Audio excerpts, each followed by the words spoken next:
What is going on, guys? Welcome back into the channel and into today's video. Today we are going to be talking about Cold War's beta weekend 2. It's over. In general, my full thoughts on the beta so far from what we played. This video is going to be a little interesting, as this is probably my last Cold War video for a while. At least until some news or something pops up about multiplayer and things like that. So, Cold War's beta ended with the crossplay beta, so you had Xbox, PlayStation, and PC all playing in the same ecosystem. This means you could have went up against cheaters, and many people did. Unfortunately, a lot of people did go up against cheaters. A lot of YouTubers did, and a lot of professionals did. Thankfully, I never did. I was mostly against console players, Xbox, PS4 mainly, this week, the second weekend of the beta. Thankfully, I didn't go against any cheaters. It didn't ruin my experience, but it ruined a lot for other people. Now, if this cheating does continue to be rampant, I could imagine it being pretty bad for many people later down the line, come March of this upcoming next year in 2021, when the game kind of gets a little stale during the spring and hits it back up during the summertime with a big update, kind of like Modern Warfare did. Now, one thing I do want to say about Cold War is going to be, other than cheaters, what is some of the negatives? Well, one of the biggest negatives I have discovered in the game is the netcode. Now, I did talk about this in one of my videos recently, but the netcode is an issue in this game that needs fixed ASAP. I haven't seen a game with this type of netcode since Battlefield 4 and Battlefield 3, and those games were atrocious at their launches. Plagued with bugs and plagued with poor netcode, where you die around corners, but your enemies will take a million bullets because the code was so bad. Now granted, this is a game being made for PlayStation 5, and we're playing it on a PlayStation 4 or Xbox One.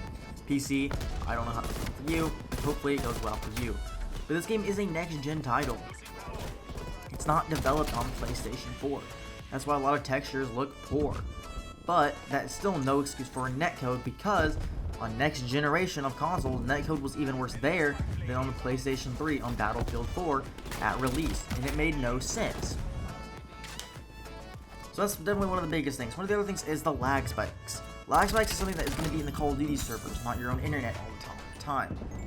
My internet, it wasn't the greatest for the first weekend, so I lagged a lot. Second weekend, it was fine for a few matches, and occasionally it was poor. Now granted, this could be because of the skill-based matchmaking instead of connection-based. If you guys don't know what skill-based matchmaking is, it is a system that makes it where if you do good in a few matches, you're going to go against people of similar skill, if not even better.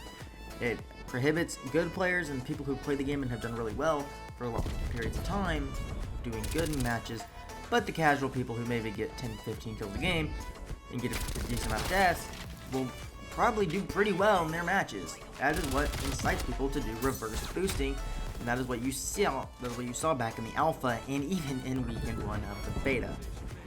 Now, this could be bad because it's not the full release of the game. This game could do so many better things than it currently is doing at release, because this is not the full game. This is a beta. But we're only 3 weeks realistically away from launch. This game doesn't have much time to fix many core issues players are having. I don't think they're going to be able to fix a lot of the issues that's in this game in that 3-week period. I'm sorry. I really am sorry. I don't see it realistically happening. One thing I will say that is going to probably happen with this Call of Duty game so far that I've played is it is going to feel like a free-to-play shooter probably for its entire life cycle. Now, I've talked about this before. The game in itself with sliding needs fixed. Sliding needs to be slowed down. Don't get me wrong, I love quick shooters like this. I love twitchy shooters, you know, it's fun. It's simple to play, it's a lot of fun. And it's very easy to pick up and play. But the issue lies in the fact that it's just too quick for some things. Now, fast-paced gameplay is a good thing. If it's not fast-paced, many people aren't going to buy it. It's not a casual game. But if it's too fast-paced where sliding breaks the game and you're bouncing off people, that is an issue. Many times throughout the beta, I'd slide into someone's foot and I'd bounce right off. That should not happen in a Call of Duty game in 2020. It happened in Black Ops 4, and it happened in Infinite Warfare against enemies. That should not happen in a game in 2020. I don't care what console it's on. That is an in-game issue. That is not a console issue. But there are also many positives to this game as well, other than other than just gameplay improvements and leveling. But to end off the negatives, I do think skill-based matchmaking needs to be getting rid of. Skill-based matchmaking is what ruins games for me now. Used to not be as big prevalent, now it's worse. But for positives, there's a lot, but there's also not a lot. The positives in Cold War is easily going to be the gunplay. I think guns feel solid. The recoil is... It's not realistic like Modern Warfare, there's a lot, but it's pretty good. I think SMGs could use a little tuning to where they are now, but for how fast they kill at close range, I think that should be it. Shotguns need a little tweak here and there, but shotguns do feel punchy. They feel powerful for a primary. Their secondaries, yeah, they need changed. Yeah, but still feels pretty good. A lot of the weapons fit their place, fit the era.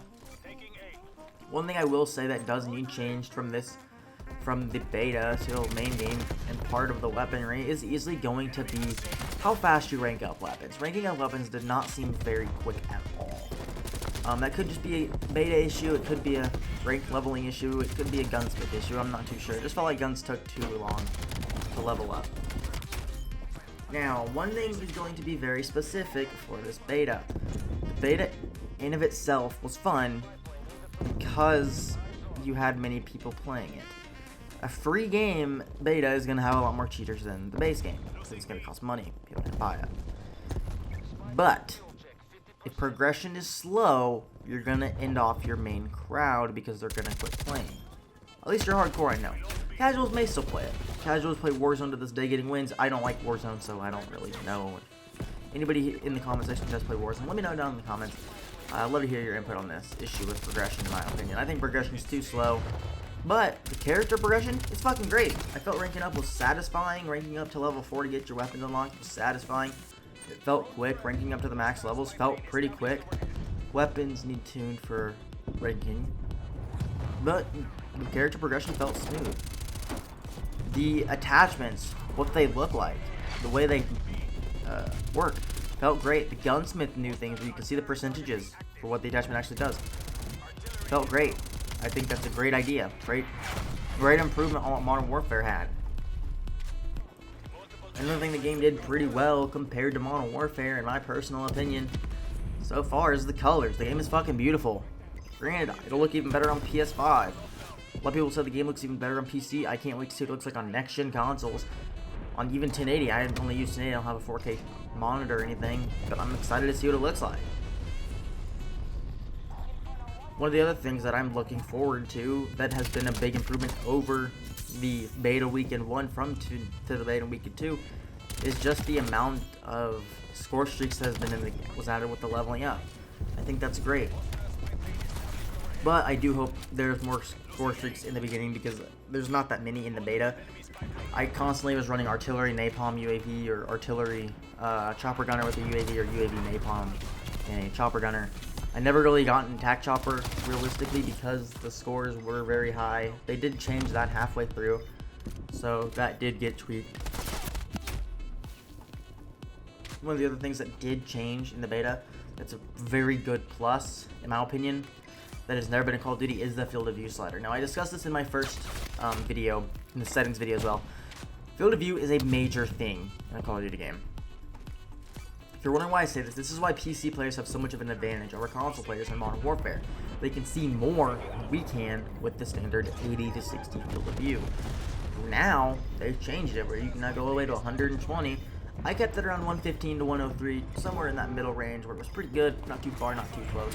And I thought that was very fluid. I think field of view is a great idea. One of the things that is very fluid in this game is how simple stuff works. I mean, very straightforward. There's not much complexity to the progression. I feel like with Modern Warfare, there's layers upon layers upon layers of progression that makes zero sense. Why do I have a season level? Or why is there also just a career level that doesn't show any leveling, like markers? There's no reason to go to level 1000 in Modern Warfare, like there is in BO4, 3, World War II, Modern Warfare Remastered, many other games. One of the other big ones that has been in this game that I've already been able to see is the way weapons are gonna feel. You're gonna have those ARs that do really well at range. The M16, the XM4, the AK is gonna do really well at range. But then you can also see those SMGs like the MP5, the Milano 821, the weapons that just destroy at close range. And that kind of just goes back to the balance. It should be that way, but SMG should not be an AR.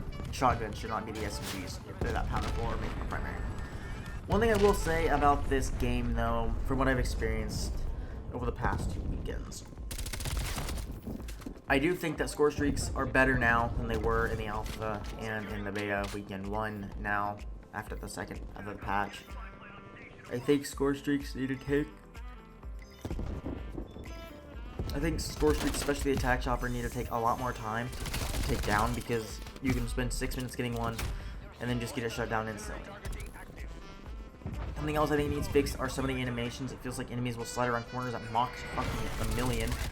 Like you're running at speed fucking in a wheelchair pretty much and you're barely moving.